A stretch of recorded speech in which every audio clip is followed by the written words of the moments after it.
नमस्कार श्रोते हो, दीपक रेगे कथाकथन चॅनलवर तुम्हा सगळ्यांचं मनापासून स्वागत. श्रोते हो, आज तुम्ही ऐकणार आहात जयश्री रुईकर यांच्या सोबत या कथासंग्रहातली कथा. पण तत्पूर्वी तुम्ही जर आत्ता चॅनलवर पहिल्यांदा आला असाल किंवा अजूनपर्यंत तुम्ही चॅनल सबस्क्राईब केलेलं नसेल तर विनंती करतो की चॅनल सबस्क्राईब करा. ऐकूया जयश्री रुईकर लिखित अस्त. बाहेर केव्हाचाच पाऊस सुरू होता.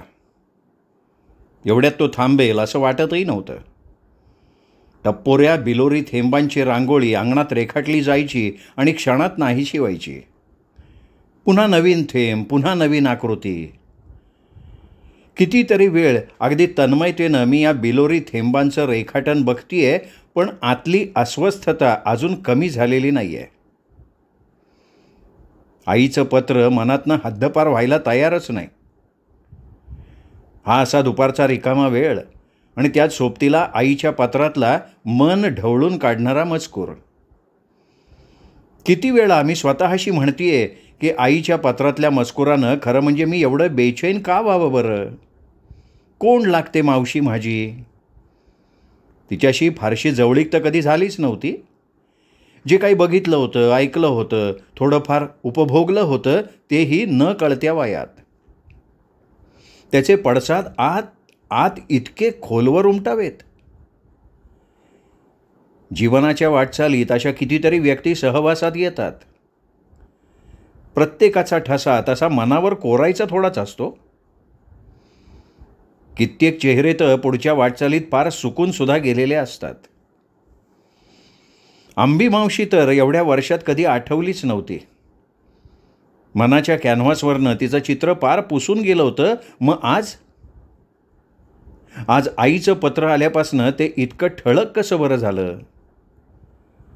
सारखं सारखं डोळ्यात भरावं, इतकं भडक का असावं? अंबी मावशी कोण होती माझी? तसं म्हटलं तर कोणीच नव्हती. आईच्या आईची लांबची कुठली तरी बहीण. जेव्हा केव्हा आजी मोरगावहून आमच्या घरी यायची तेव्हा तिचा 2 दिवस मुक्काम अंबी मावशीकडे असायचा आणि तिकडून आल्यावर आजी अगदी आंबीमय होऊन जायची. 2 तासाच्या वास्तव्यातले कितीतरी प्रसंग, त्या घरातल्या कितीतरी व्यक्तींबद्दल आजी आठवून आठवून रंगवून खुलवून सांगत राहायची. थोड्या थोड्या वेळानं बघून आईचं तिच्या बोलण्याकडे लक्ष नसलं तरी पुन्हा पुन्हा अगं ऐकलेस का मैने असं करून ती अंबी पुराण कथन करायची. बाबा ऑफिसला गेले की आईच्या आणि आजीच्या अंबी कथनाला अधिकच रंगत चढायची. मैफिलीला सुरुवातीच्या ख्याल गायनानंतर रंग चढत जाई. तशी दुपार झाली की आजीच्या अंबी कथनकाला सुरुवात व्हायची. हळूहळू रंग भरत जायचा. बाबा यायची वेळ झाली तरी त्यात खंड नसायचा. अंबीच्या माहेरचं वैभव, तिचा कर्णासारखा उदारपणा, आजूबाजूला गुळाला मुंगळे चिकटावेत तशी तिच्या भोवती जमलेली लाळघोट्यांची आणि खुशमस्कऱ्यांची यादी, दाजींचं खालच्या दिवाणखान्यात एकटं बसणं, तिन्ही सांजेला दारात उभी राहिलेली पैशाची गाडी, सगळं वर्णन आपल्या शैलीदार भाषेत आणि वाणीत आजी अगदी रसाळपणे करायची. आणि शेवटी पण तुला सांगते मैने, तिच्या या अशा वागण्यानं एक दिवस करवंटी हातात घ्यायची वेळ येणार आहे तिच्यावर. लिहून घे माझा शब्द. हरदासाची कथा मूळ पदावर यावी तशी आजीच्या अंबी कथनातला प्रत्येक कथनाचा शेवट या वाक्याने व्हायचा. सकाळची शाळा असल्यामुळे मी तशी आईजवळ असायची. आजी आली तर घराबाहेर जावंसच वाटायचं नाही. आजी तर अंबीमय झालेली असायची, पण आमच्या घरालाही ती असेपर्यंत अंबीशिवाय बोलायला दुसरा विषय नसायचा. बाबा फारसे बोलायचे नाहीत, पण रात्रीची जेवणं झाल्यावर घरी आलेल्या पाहुण्यांशी काहीतरी बोलायला हवं म्हणून बाबा आजीला सहज म्हणायचे, अंबी मावशी कशा आहेत? ठीक आहे ना सगळं? आणि मग पुन्हा अंबी मावशीची रेकॉर्ड आजी सुरू करायची, ती थेट बाबांना जांभया येईपर्यंत. आजीच्या या अशा अंबी मावशी पुराणामुळे मी एकदा आजीला म्हटलं, आजी तू इतकं अंबी मावशीचं वर्णन करतेस तर मला घेऊन जा ना एकदा तिच्याकडे. जाईन हो घेऊन. आता पुढच्या वेळेस आली ना की घेऊन जाईन. खरं म्हणजे माझ्या शाळेच्या जाण्या येण्याच्या रस्त्यावरच तर आंबी मावशीचा वाडा होता. पण वाड्याच्या बाहेरच्या रूपावरून आतल्या ऐश्वर्याची काय कल्पना येणार. फक्त 12च्या सुमाराला खूप भिकारी वाड्यासमोर यायचे आणि कोणीतरी बाहेर येऊन त्या भिकाऱ्यांना भाजी भाकरी वाढताना मी अनेकदा बघितलेलं होतं. पण आजीच्या अंबी पुराणामुळे माझी उत्सुकता इतकी वाढली होती की केव्हा एकदा त्या वाड्याला आतून बघते, तिथला ऐश्वर्य डोळ्यांनी बघून घेते, असं झालं होतं. आणि एक दिवस तो योग आला तेव्हा मी फार तर 4थीत असेन. शाळेला सुट्ट्या होत्या. आजी आंबी मावशीकडे जायला निघाली तसा मी हट्ट धरला. पण आईला काही माझा हट्ट फारसा आवडलेला नसावा. काय करणार आहेस ग तू तिथे जाऊन? अशा लोकांशी संबंध ठेवायला मला आवडत नाही. त्यांचं ऐश्वर्य त्यांना लखलापासू दे. अगं पण मैने, तुझं आपलं काहीतरी असतं बघ. तू नको येऊस, पण तिला यायला काय हरकत आहे? एवढीशी पोरती, बघेल जरा श्रीमंती, वैभव, उदारपणा कसा असतो ते. आणि आंबीला माणसांचा कंटाळा नाही ग मुळीच. हिला नेलं तर हिचंही मोठ्या आनंदानं स्वागत करील ती. बघू दे ग पोरीला, उत्सुकता असते मुलीबाळींच्या जातीला. आजीबरोबर मी आंबी मावशीच्या वाड्यात पाऊल ठेवलं आणि आजीनं वर्णन केलेल्या त्या भरजरी ऐश्वर्याचा प्रत्यय ठाई ठाई यायला लागला. एका काचेच्या दिवाणखान्यात एका काचेच्या कपाटात मोठी चांदीची समई तेवत होती. हंड्या झुमरं छताला लटकत होती. जागोजागी भिंतीवर आरसे लावलेले होते. एका दिवाणावर लिहिण्याचा बैठा डेस्क होता. पांढरे स्वच्छ लोड, तक्के आणि दिवाणावर पाय ठेवून बसलेले दाजी. आजीनं ओळख करून दिली. दाजी, ही माझी नात. नमस्कार कर बेटा. मी खाली वाकून नमस्कार केला. खरं म्हणजे दाजींकडे बघितल्यानंतर मला त्यांना मनापासून नमस्कार करावासा वाटलाच नाही. त्या आजूबाजूच्या वैभवाला विशोभित अशी ती दाजींची आकृती. एखाद्या भरजरी वस्त्रावर काळा डाग पडावा तशी वाटली मला. क्लार्कचा हेडक्लार्क व्हावा आणि त्याच्या केवळ बसण्याच्या वेगळ्या टेबलवरनं तो हेडक्लार्क म्हणून ओळखला जावा, तसे दाजी दिवाणावर बसले होते. तेवढ्यामुळे कोणीतरी वेगळे असावेत असं वाटलं. रंगानं काळ्यातच जमा होणारे, ठेंगणे, किंचित दात पुढे आलेले आणि कृश अंगकाठीचे दाजी मनात कुठं भरलेच नाहीत. आदराची, मोठेपणाची, नमस्कार करण्याची कुठे काही गरज वाटली नाही. हे आंबीचे यजमान बर का ग, आजी म्हणाली. पण घरातल्या पुरुषाचं तेज, श्रीमंतीचं, वैभवाचं पाणी दाजींच्या अंगावर कुठेच दिसत नव्हतं. आजूबाजूला वावरणाऱ्या नोकरात आणि दाजीमध्ये मला फारसा फरक वाटलाच नाही. फक्त दाजींच्या अंगावर पांढरे शुभ्र मलमलचे कपडे होते म्हणून त्यांना मालक म्हणायचं. जिना चढून आजी वर आली. आंबी मावशी तुळशीची पूजा करत होती. भरजरी बुट्ट्या बुट्ट्याचं शालूवजा पातळ नेसलेली, नाकात नथ, पाटल्या तोडे घातलेली, केसांचा खोपा घालावा तसा आंबाडा, त्यावर फुलांचा गजरा, गोरा गोरा पान रंग, सरळ नाक, नाजूक जीवणी, बांधे सूद. आंबी मावशीनं पहिल्याच नजरेत मला खिळवून ठेवलं. आणखी 2 हात आंबी मावशीला असते ना तर ती साक्षात लक्ष्मी वाटली असती. चेहऱ्यावरून श्रीमंतीचं, वैभवाचं, संपन्नतेचं तेज ओसंडून वाहणारी आंबी मावशी मला खूप आवडून गेली. तिची पूजा झाल्यावर तिने आमचं स्वागत केलं. आजीनी ओळख करून दिली तशी मी पटकन खाली वाकून नमस्कार केला, अगदी मनापासनं. चांगलं वळण लावलंय हो मुलीला, आंबी मावशी म्हणाली. आणि आंबी मावशीच्या माझ्या मनातल्या आवडण्याला आणखीनच धार चढली. कधी आलीस मोरगावहून? कालच आली. मी यायला निघाले तसा हिने हट्ट धरला माझ्याबरोबर यायचा. आता सुट्ट्या आहेत ना शाळेला. छान झालंस ग आणलं. आता राहा आल्यासारखी 2-4 दिवस. काय ग, तुला आवडेल ना आमच्याकडे राहायला? आंबी मावशीनं अगदी जवळ घेऊन मला विचारलं तेव्हा तिच्या पातळाला मंद मधुर सुगंध येत होता. आंबी मावशीच्या आवडण्याचा एक एक पदर वर वर चढत होता. आजीने मला सगळा वाडा फिरवून दाखवला. वैभवाचं जागोजाग दर्शन व्हावं अशीच वाड्याची ठेवण होती. एका मोठ्या चुलीवर स्वयंपाक चालू होता. 2 बायका सोवळ्यात स्वयंपाक करत होत्या. पलीकडच्या छपरीत खेड्याहून आलेला दुधाचा हंडा तापत होता. एक बाई रवी लावत होती. चकचकीत फुल्या फुल्या असलेले लाल लाल 2-2 पाट मधल्या हॉलमध्ये मांडले जात होते. पाटावर ताट, ताटात 2-2 चांदीच्या वाट्या. आजी, यांच्याकडे कसलं जेवण आहे गं? अगं, रोजची जेवणं असतात हिच्याकडे. इतकी माणसं आहेत घरात? नाही गं, इनमीन 3 माणसं घरातली. बाकीची वार लावून जेवणारे, कुणी आशिरीत, कुणी गरजू, कुणी खुशमस्करे, कुणी भाट. एकेका खोलीतनं आजी मला फिरवत होती. चकचकीत टाईल्स लावलेल्या पायऱ्या उतरून आम्ही थोडं खाली असलेल्या खोलीत आलो. खोलीत मोठा छपरी पलंग होता आणि त्यावर एक गोरा गोरा पान तरुण लोळत होता. अंगात रेशमी चुडीदार कुडता, गळ्यात 2 पंधरी पिवळा धमक सोन्याचा गोप. पायाशी बसून नोकर त्याचे पाय दाबत होता. खोलीत अत्तराचा सुगंध दरवळत होता. बाजूला ग्रामोफोनवर गाणं चालू होतं. समोरच्या गोलाकार टेबलावर पानाचं चांदीचं तबक, खोलीभर आरसे, छताला सुद्धा आरसे, आरसे महालच जणू.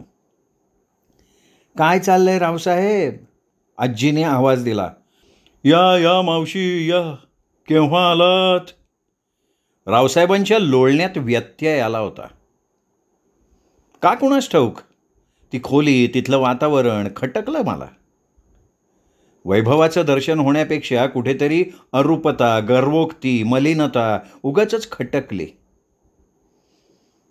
मगाच्या अंबामावशीच्या प्रसन्न दर्शनाच्या वातावरणाला विसंगत असं हे दृश्य माझ्या नजरेला रुचलेलं नसावं. हा अंबीमावशीचा एकुलता एक मुलगा बरं का गं, रावसाहेब म्हणतात याला. आजी पुढे काही बोलायच्या आत मी चटकन खोलीच्या दाराशीच आले. मनात भीती दाटली की याही माणसाला आजी नमस्कार तर करायला लावणार नाही ना. थोड्या वेळानं जेवणाची लांब लचक पंगत बसली. 2 बायका वाढत होत्या, पण गोरी गोरी पान, सुंदर जरीचं पातळ नेसलेली एक शालीन स्त्री हातात फक्त तुपाचं भांडं घेऊन तूप वाढत होती. मी हळूच आजीला विचारलं, आजी, ही कोण गं? अगं, ही आंबीची सून, म्हणजे रावसाहेबांची बायको. आंबी मावशी सगळ्यांना आग्रह करून करून वाढत होती. पहिली पंगत झाल्यावर आंबी मावशी झोपाळ्यावर बसली. एका मागोमाग एक जण येऊन आंबी मावशीला खाली वाकून नमस्कार करून जाई. अन्नदात्री सुखी भव म्हणे तर कोणी, अंबिकाबाई, तुमच्यासारखी दानशूर महिला या भूमीवर आहे म्हणून आमच्यासारख्यांच्या पोटापाण्याची सोय होते हो. सदैव अशा सुखी, समृद्ध आणि लक्ष्मीवंत रहा, असा कोणीतरी तोंड भरून आशीर्वाद देऊन जाई. जेवणं झाली, हॉल स्वच्छ झाला. गडी माणसांची पंगत मागच्या ओवरीत बसली होती. अंबी मावशी त्यांना वाढत होती. दुपारी कोणी ना कोणी येतच होतं, पण येणारा प्रत्येक जण काही ना काही मागणी करायला येणारा होता. अंबी मावशीची तारीफ करायची. तिच्या सौंदर्यापासून तर तिच्या उदारपणापर्यंत प्रत्येक गोष्टीचं तोंड भरून कौतुक करायचं, स्तुती करायची आणि आपला हेतू साध्य करून घ्यायचा. या सगळ्या स्तुतीसुमनांच्या, कौतुकाच्या वर्षावानं अंबी मावशीच्या चेहऱ्यावर एक वेगळंच तेज विलसलं जायचं. दीपिका, त्या कपाटातून 100च्या 4 नोटा आण बरं. दीपिका, त्याला कुडवभर गहू दे बरं. दिवाणजी, परवा आणलेला तो कपड्यांचा गठ्ठा इकडे आणा बरं. कर्णासारखी दान करायची ठरलेली ही वेळ तर नसावी ना अंबे मावशीची, अशी मला शंका आली. अंबे, अगं, एवढा हात सैल सोडणं बरं नव्हे गं. देणारा द्यायला लागला की घेणारा सहज हाताने घेत राहतो, गरज नसतानाही मागत राहतो. अशी कशी ग तू एवढ्या मोठ्या मनाची? आजी अंबे मावशीला म्हणाली तशी मावशी खळाळून हसली. आणि ते हास्य बघून आत्तापर्यंत अंबे मावशीच्या आवडण्याला जी एक धार चढत आली होती ना, ती एकदम बोथट झाली. कुठेतरी अंबे मावशीचं हास्य खटकलं. त्या हास्यात निर्मलता नव्हती, प्रसन्नता नव्हती, तर कुठेतरी अहमन्यता आणि तुच्छता डोकावत होती. अगं, भिकाऱ्याजवळ कोणी भीक मागायला जातं का? खूप भरभरून आहे ग माझ्याजवळ, म्हणून येतात बिचारे माझ्याकडे मागायला. आणि देण्यातला आनंद, जाऊ दे, तुला कधी कल्पना यायचीच नाही ह्याची. असं म्हणून आंबे मावशी पुन्हा हसली आणि माझ्या मनातली आंबे मावशीच्या आवडण्यातली आणखीन एक पायरी कमी झाली. संध्याकाळ झाली तसा वाडा दिव्यांनी लखलखायला लागला. अंड्या झुंबरात दिवे लागले. दिवाणखान्यातल्या आणि देवघरातल्या चांदीच्या समया लखलखू लागल्या. वाड्याचा मोठा दरवाजा उघडला गेला आणि थोड्या वेळानं खालून गड्यांनी आवाज दिला, गाडी आली बरं का. आंबी मावशी हातात चांदीचं तबक घेऊन आली. चल ग माझ्याबरोबर लक्ष्मीचं स्वागत करायला, तिने आजीला म्हटलं आणि आजीने मला. आम्ही तिघी खाली आलो. गाडीमध्ये पैशांचा ढीग. आंबी मावशीनं हळदी कुंकू लावलं आणि गाडीतले पैसे दिवाणखान्यात आले. फावड्यांनी पैसे मोजले जात होते आणि मोठ्या ड्रममध्ये भरले जात होते. मी अवाक होऊन सगळं बघत होते. हे असं दृश्य कधी बघितलंच नव्हतं आणि पुढे कधी बघायला मिळण्याची शक्यताही नव्हती. रात्रीची जेवणाची पंगत सकाळसारखीच भरगच्च झाली. जेवणानंतर तिथेच हॉलमध्ये झोपायला गाद्या टाकल्या गेल्या. गडी माणसांच्या, नोकरचाकरांच्या, आश्रितांच्या. आमची झोपायची सोय आंबे मावशीच्या खोलीला लागून केली होती. मी आजीला अगदी बिलगून झोपले. मध्यरात्री केव्हा तरी जाग आली. सगळीकडे शांतता होती. मला उगाचच आईची आठवण यायला लागली. तेवढ्यात वाड्याचा दिंडी दरवाजा उघडल्याचा आवाज आला. पाठोपाठ घोडागाडीचा सुद्धा. कुणी चोरबीर तर नाही ना घुसले वाड्यात? आजी, आजी ग आजी, बघ ना कशाचा तरी आवाज येतोय. कुणीतरी चोरबीर. अगं झोप ग. अगं पण दिंडी दरवाजा, घोडागाडी, झोप म्हटलं ना तुला. रावसाहेब बाहेर जातात यावेळी. इतक्या मध्यरात्री बाहेर? गबैस का तू? लहान आहेस अजून तू. असं म्हणून आजीने मला कुशीत घेतलं. 2 दिवस वाड्यावर राहून 3ऱ्या दिवशी मी घरी आले. आंबी मावशीने येताना भरजरी परकर पोलक्याचा रेशमी कपडा दिला मला. घरी येताच आईने विचारलं, झाली का एकदाची हौस पूर्ण? आवडले का आंबी मावशी? काय काय बघितलंस? आई, आंबी मावशी खूप आवडली ग, पण तिचं हसणं नाही आवडलं. आणि रावसाहेब तर अजिबात नाही आवडले. हां, पण तिथला थाटमाट, फावड्यांनी पैसे मोजणं, ते खूप आवडलं. आणि दाजीसाहेब असे कसे ग? दिवसभर खालच्या दिवाणखान्यातच. सगळं काही आंबी मावशी. आई ग, इतक्या काळ्या कुट्ट दाजीसाहेबांना इतकी सुंदर आंबी मावशी कशी ग मिळाली? रेखे, अगं दारिद्र्याच्या चिखलात उगवलेलं आंबेरूपी कमळ दाजीच्या वडिलांनी एक दिवस अचूक टिपलं आणि दोन्ही तर्फी लग्न करून आंबीला झोपडीतून या ऐश्वर्यात आणलं. कधी बघितलंच नव्हतं, कधी उपभोगलंच नव्हतं, ते आंबीला बघायला, उपभोगायला मिळालं. आणि दरिद्री आंबीच्या रोमारोमात पैसा एखाद्या अंमली पदार्थासारखा भिनला. त्यातून शिक्षण नाही. शिक्षणानं सुसंस्कृतपणा येतो आणि सुसंस्कृतपणाचे संस्कार काही वेगळेच असतात. आंबी मावशीजवळ ह्याचीच तर कमी आहे, म्हणून तर रावसाहेबांचं बेताल वागणं खपवून घेते ती. अगं, रावसाहेबांच्या व्यसनाच्या पहिल्याच पायरीला मी आंबीला धोक्याची सूचना दिली होती ग. पण आंबी म्हणाली, शौक श्रीमंतांनीच करायचे असतात, गरिबांनी विचारसुद्धा करू नये अशा श्रीमंती शौकांचा. त्यातून रावसाहेब माझा एकुलता एक वंशाचा दिवा. 7 पिढ्या नुसतं बसून खाऊ म्हटलं तरी पुरून उरेल एवढी गडगंज श्रीमंती आहे. वागू देत की त्याला मनासारखं. लक्ष्मीपतींनी असंच वागायचं असतं. म्हणून मी म्हणते, एक दिवस आंबीच्या अशा वागण्यानं ह्याच पिढीत नारवंटी नाही आली तिच्या हातात तर बघ. हरिदासाची कथा मूळ पदावर, तसं आजीचं बोलणं नेहमीप्रमाणे मूळ पदावर आलं आणि मग मी तिथून उठले. दिवस भराभरा जात होते, मी मोठी होत होते. लहानपणीची आंबी मावशीबद्दलची उत्सुकता केव्हाच लोप पावली होती. फक्त आजी आली तरच आंबी मावशीचा विषय घरात निघायचा. आजी ही वयोमानामुळे थकत चालली होती, त्यामुळे पूर्वीसारखी ती यायची नाही. पण मधूनच कधीतरी रावसाहेबांच्या व्यसनीपणाच्या बातम्या कानावर यायच्या.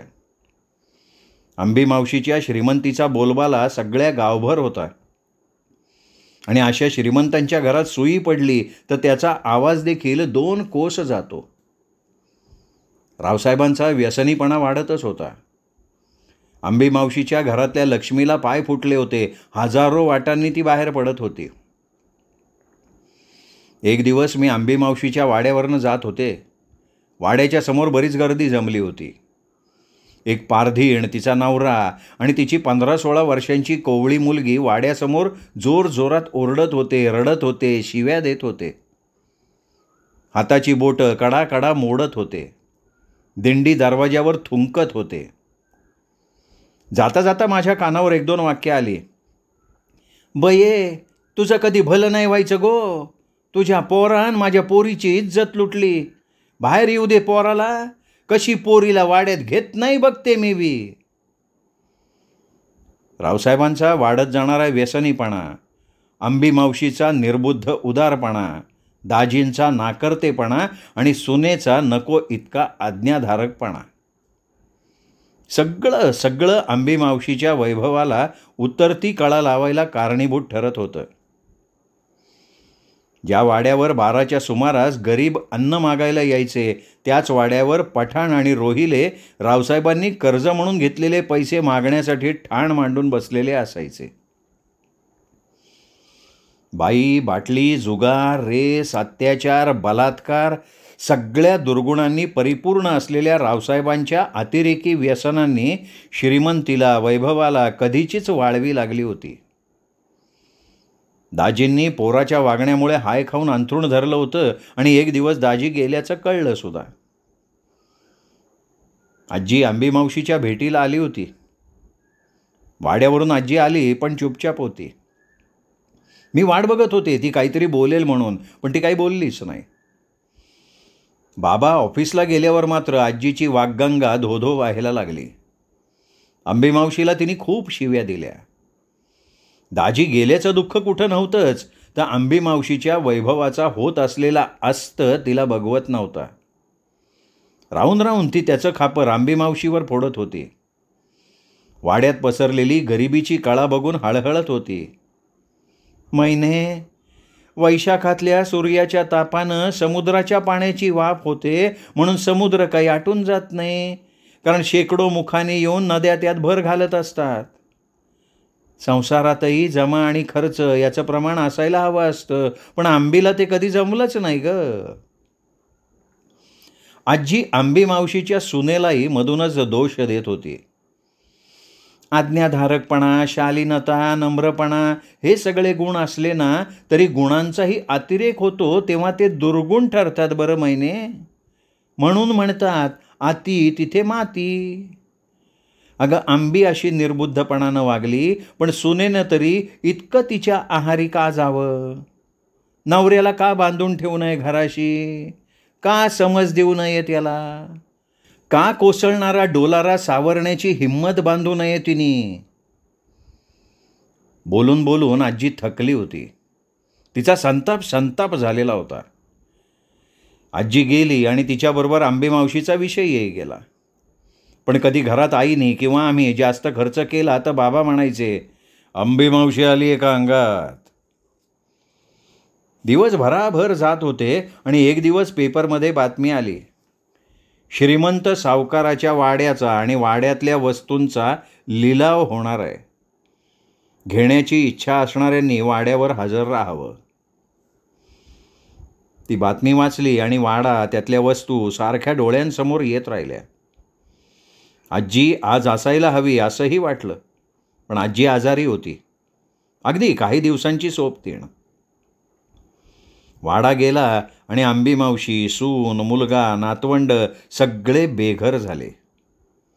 सुनेच्या माहेरी आश्रयाला जाऊन राहिले. एका तळपत्या लखलखत्या वैभवाचा अस्त मी बघितलेला होता.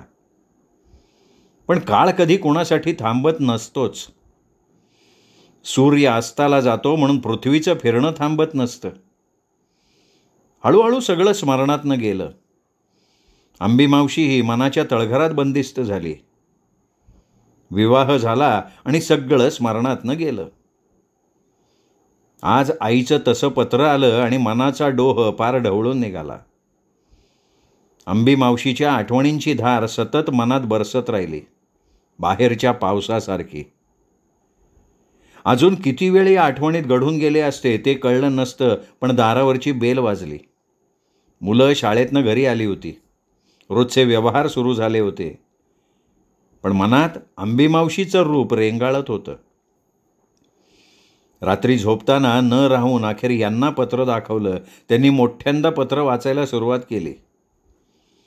चिरंजीव रेखा, महत्त्वाची बातमी म्हणजे अंबीमावशी आठवते ना तुला? तिचं काल रात्री इथल्या धर्मशाळेत निधन झालं.